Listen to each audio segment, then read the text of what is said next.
Well, hello there. Welcome to our community because turning pain into power is sexy. Now, listen, if you want to know why it's important for you to no longer hide or suppress your sensual nature, your sexual nature, your je ne sais quoi to turn your pain into power, then you're going to want to stay tuned and listen to this. I'm Timmésha, your host, your creator of this here colony. I am your queen bee. It's just short for Burgess, okay? This is a society of those of us who are on this planet for very particular missions and purposes. You were born to bring forth and birth amazing, phenomenal, not for the faint of heart things into the world, whatever it is. Maybe your mission is in merchandise or beauty or to write a book or to be a speaker or to be a singer or a writer or musician, whatever it is. You have gone through very difficult things in life, and you have had to learn how to turn those very difficult things that were seemingly pit against you to take you out, to kill you, to keep you stuck, stagnant, broken out. Then this journey is for you. This is for those of you who are on the Phoenix journey. You are rising into the dawn of your new days. You have traveled through the dark night of the soul journey. You have gone into the hidden shadow elements of yourself to find out not only who you are, but what you are, and bring that to the surface and bring that to the world. And for those of us who refuse to do that inner work on ourselves, to bring our taboo self to the world, to bring our unorthodox self to the world, to bring our dark natures to the world, then we continue to suffer, because that's part of why we're here. So this is what we're getting into today. I hope you all are enjoying your last few months of the 2024, last couple of months of 2024. Oh, it has been a journey. It really has been a journey. Listen, for those of you who are subscribed here in our community, thank you for being here. Thank you for subscribing. Thank you for your comments, your likes, your shares. Thank you for your donations, your super thanks. I appreciate that so much. Listen, because a girl got bills too. Okay, I really do. I promise. I don't have a sugar daddy yet. But the times we're in, honey. The times we're in, I may be looking for about one or two. Like I told y'all before, I may be looking to be somebody's second or third wife at this point. But I'm so glad that you all are here. For those of you who are not subscribed here in our community, hello.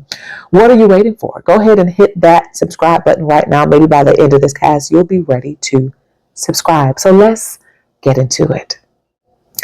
So first I'm going to self-disclose, and then we're going to dive in deep, okay? So I realized that I was hiding and suppressing, vilifying and demonizing the parts of me that were alluring, that were considered too much, that were considered too sexy, that were considered too feminine. Like growing up, you wouldn't believe that I was a tomboy. Maybe you would. Maybe some of you can see past, but I was an extreme tomboy. I'm talking about I rocked FUBU and I rocked Mecca. Okay, that was my shit. I love me some FUBU. I love me some Mecca. And I used to do the LL Cool J one pant leg up and one pant leg down type of thing. That was me. And hindsight is 2020. I look back on my childhood and I realized that a lot of us girls growing up probably grew up tomboys because that was what you felt comfortable in your surroundings, right? I didn't hang around the girly girls typically growing up I'm talking about elementary, middle school. When I got to high school, by the end of middle school, going towards high school, that started to shift for me. But I just look back, hindsight being 2020, and I would question, Timmésha, what was that? A lot of it had to do with sexual trauma. A lot of it had to do with me feeling unattractive or ugly. A lot of it had to do with when I did try to dress differently or a little bit more girly, that I used to think it was bullying. I used to call it bullying, but I was never bullied. I was hated on. There was a difference. And I hope, little girls, that if you're watching this, that you know that there's a difference between being hated on and being bullied. They're one and the same, right? I thought my my haters were bullies, but they were really just haters, right? And they were only haters because they didn't know who they were. I didn't know who I was. I mean, we were kids, we were young teenage girls. And so I just look back on that. When you start to do this inner work on yourself, you start to pinpoint when things started, how long, how long you were a certain way. And when you start to do this inner child work on yourself, you start to heal these parts of yourself. So anyway, yes, I was a tomboy growing up. One pant leg up, pant leg down. You did not catch me out of Mecca. You did not catch me out of Fubu. I loved them both. And maybe Aaliyah had a lot to do with that too, honey, because we all wanted to be Aaliyah, okay? We all wanted the swoop, and we all wanted the baggy pants and the little small stomach, honey. So maybe she had a lot to do with that. That was my era. That was the era I grew up in. But I said all that to say that a lot of that played over and poured over into my adult life. I would suppress these feminine, attractive, alluring parts of myself that I didn't know were feminine. I didn't know were alluring. I didn't know was attractive. I just knew that whenever I showed up wearing a certain thing, or my makeup was a certain way, or my hair was a certain way, or I walked a certain way, or I blinked a certain way, or I laughed a certain way, just naturally, that there would be certain women in the room that would frown, or scoff, or look at each other and kind of whisper and look back at me. And so I taught myself to start hiding and suppressing these things. Now, God forbid you be a woman that's intelligent. God also forbid you be a woman who's intelligent and also attractive, also beautiful. Beautiful coming in all of its different variations. But Lord forbid you are both. And I'm not saying I am the smartest woman in the world, but I know what I know when I'm talking about it. If I don't know, I shut my fucking mouth because I don't know, right? So let me dive a little bit deeper.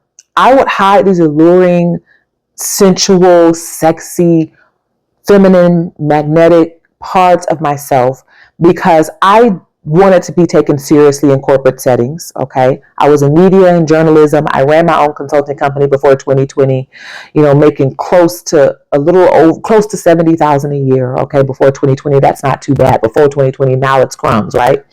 But, I was, and I would be in certain settings. And so I didn't want to come across too sensual or too sexy because I wanted to be taken seriously in male-dominated spaces. And I didn't want to come across too intelligent, too sexy, or too alluring because I didn't want to intimidate the women, right?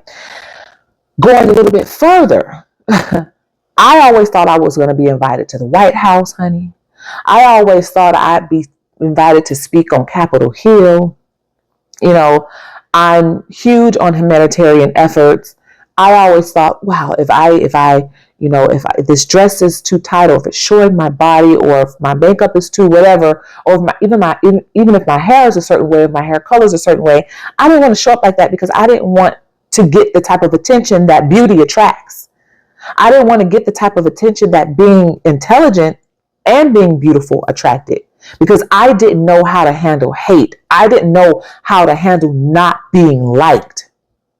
And so I remember one time I was having this meeting. I was reaching out for help for people to help me with branding and marketing. And this was maybe 2022, early 2023. I was reaching out to different folks who could kind of help me do more speaking stuff on corporate stages and things like that. And I had a Zoom call with one African-American woman. She takes a look at my website, TimméshaBurgess.com, where many of you have gotten your book, you've gotten your merch. Thank you so much. Thank you so much. And she took a look at my website, an older, middle-aged Black woman, and she says, I just want to let you know that your photos they come across too alluring. And I just said, excuse me? So they come across too alluring. And, for corporate settings, that'll just be too much. Now, you all have seen my photos on my website.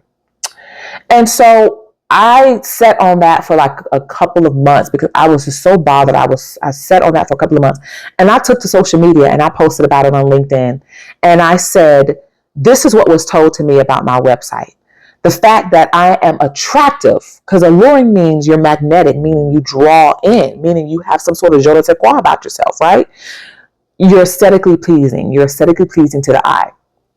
And so I took to social media and I just put my emotions out there. And I was like, this is what was said to me by a woman who looks like me, who I thought would be more than happy to help guide me in the right direction. I'm not just alluring. I'm not just some wannabe other pretty face here. I'm accomplished. I have 2 degrees. I have a bachelor's in sociology, a master's in psychology. I'm a published author. I have been featured in different magazines because of the work that I've done as a humanitarian, things that I've talked about, people that I've helped, organizations that I volunteer with. And the only thing that you point out on my website is that you think I'm too alluring for corporate spaces. And so experiences like that taught me how to hide being in my feminine energy, because a lot of the time that's the response women, especially Black women, get, okay, from other women when we are stepping into our power, when we're stepping out in the forefront, when we're stepping out like this, me creating this YouTube here at our community is me stepping out, right? Being more in the forefront, being more of the public, in more in the public eye. And so when you get experiences like that, you teach yourself how to hide, because in my mind, what that instilled in me, right, from another woman that looked like me, was to say, well, you can't be attractive. You know, you can't be attractive and intelligent. You can't be sexy and smart. That's too much, right? You gotta hide that. You need to put on a potato sack and just be overly humble and just, act like nobody sees you and just, oh, hi, please, right? That is the world that we are living in, that is teaching women, particularly Black women, how not to be attractive and intelligent. Teaching Black women that she can't be on stages being sexy and intelligent. Sexy, not because you're trying to be, not because you're not showing no ass, okay? You ain't showing no nipples. You ain't, whatever the case is, you're not showing anything. It's just your energy that's attractive. So those of you who are on the journey of turning your pain into power, those of you who are the chosen ones, the activated ones, the 144, who are here for very particular missions and purposes, you are probably very magnetic and very attractive. You may not have the flattest stomach or the biggest ass. That has nothing to do with it. It has everything to do with your energy. That is what makes you alluring. That is what makes you magnetic. That is what makes you attractive. The fact that you're emotionally intelligent is what makes you beautiful, magnetic, and attractive. The fact that you're mentally stable is what makes you beautiful, magnetic, and attractive. And you happen to know how to dress your body. You moisturize your skin. That makes you beautiful, alluring, attractive, and magnetic. Because you read a few books. That makes you alluring, magnetic, attractive, and sexy, right? A lot of us women, especially melanin women, are being ostracized for being, for being both. And so, yeah, I wanted to be invited to the White House. I wanted to be invited to speak on Capitol Hill, right? I wanted to be taken serious by these major organizations like UN Women and the UN. I wanted them to be able to collaborate and work with me and take me seriously. And so I would cover up and hide and try to play this overly humble role, trying to hide the fact that my energy is alluring, it's magnetic, it's attractive. I don't know why. Don't ask me, ask God. Don't ask me, ask the goddess in me. Is the God in me? Is the goddess in me? You think I'm so fresh, you think I'm so clean. Hello? Honey, if you knew my journey, you would be like, girl, you don't look like what you've been through. How do you do that? Thank you for asking. Let me tell you how. That should be your question, right?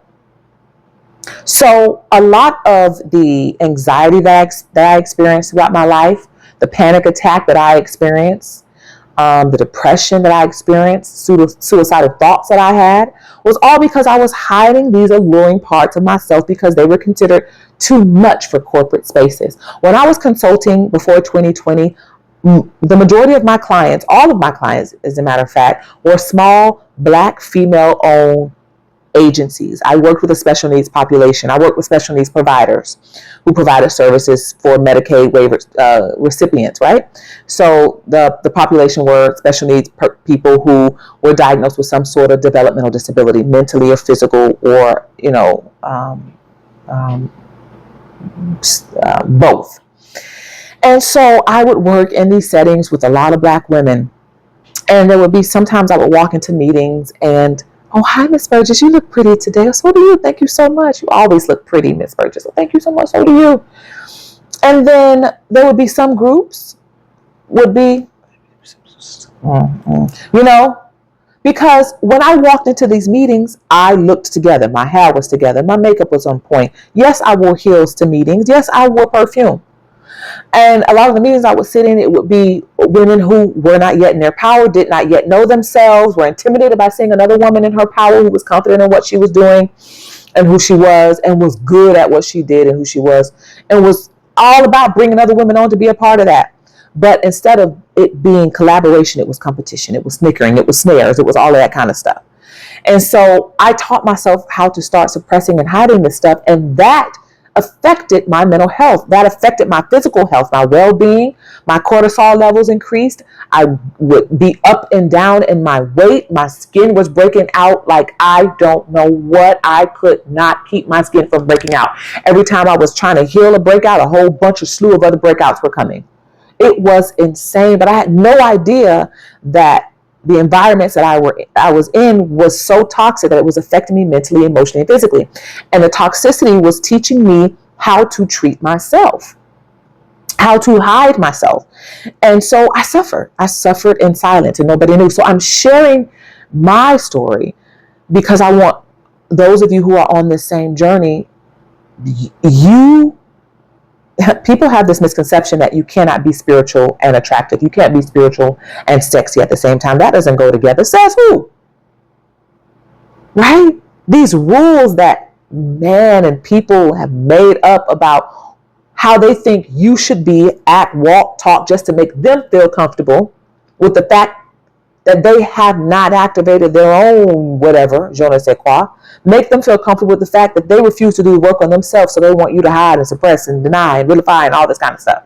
And so if you're wondering why maybe you suffer from extreme levels of anxiety, depression, maybe you're having suicidal thoughts, if you are on this channel, if you are subscribed here in our community, I can pinpoint and guarantee you that it's because you are suppressing, vilifying, and demonizing the fact that you're alluring, the fact that you're beautiful, the fact that you're magnetic, the fact that you're intelligent, the fact that you're spiritual, highly empathic, clairvoyant, clairsentient, clairaudient, and you just so happen to be damn drop dead gorgeous at the same time.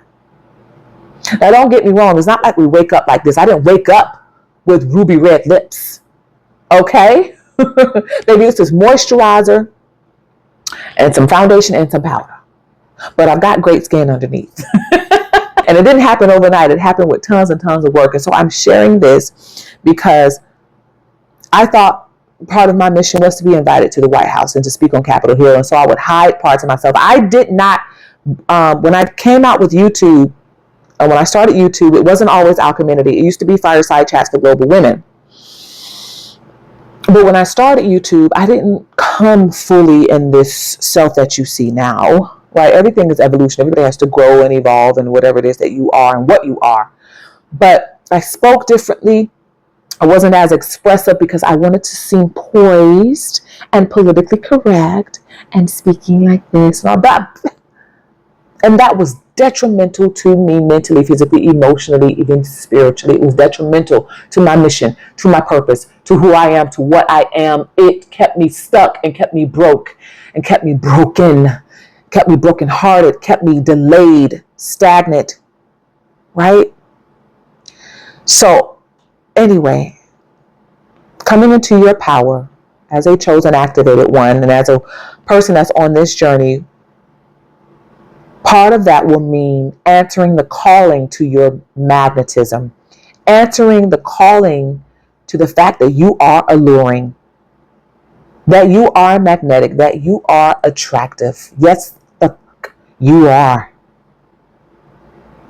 And there are going to be many people that don't like that. People who can't put two and two together, the fact that you're intelligent and beautiful. They can't register that in their mind. It's too much for them. Right? But your well-being depends on it. Maybe you're not invited to speak on Capitol Hill and at the White House, or that's not for you. This is for you in your true authenticity, in the purest form, in the rawest form. I would, in my early days of starting YouTube, I would never have dropped the F-bomb. I love the F-bomb. It's always been a favorite word. I was using the F-bomb when I was 13 or 14 years old. But I hid it and suppressed it, right? But I love it. I love it so much. It just fills in the blank so perfectly sometimes. It just, not even the blank, but it just puts that salt, that cherry on top, that icing on top sometimes, just dropping the F-bomb, honey. It just sounds right. It needs to go right the fuck there. See how I just did that? I would never have been able to do that because in my mind, I'll never be invited to the White House to speak on Capitol Hill when I say the fuck word. Can't do that. This has been a part of setting myself free. This has been a part of activating my power. And I am for those of you I'm meant to be for. So anyway, if you're subscribed here in our community, once again, thank you for being subscribed here. I hope this message reached you. Activate, honey. Unleash. It is time. We are in the age where it is time to no longer hide, suppress, demonize, or vilify. Okay, bring it to the forefront. It is time. We need you. I need you. And you are not alone. Activate that sensuality and that sexuality, honey. Right? It's not because you're trying to get the attention. You were really born this way. You were born with it. You just didn't know. Maybe she's born with it. Maybe it's Maybelline. Maybe it's a little bit of both. Right? Get your copy of Activate. Unorthodox philosophies that explore anxiety, depression, suicidal thoughts as symptoms of suppressed superpower. You can get your copy on Amazon. I'm sorry if this is jiggling and making noise. On Amazon, a paperback or ebook, or you can order your copy directly from me, TimméshaBurgess.com. Let me look right here so it seems like I'm looking right at you. TimméshaBurgess.com. I will inscribe it and sign it and send it to you with all my energy on it and send it to you. Okay. Make sure to get your merch. Fear of feminine power is a mental disorder in relation to what we're talking about right now. You can get your merch on my website as well, TimméshaBurgess.com.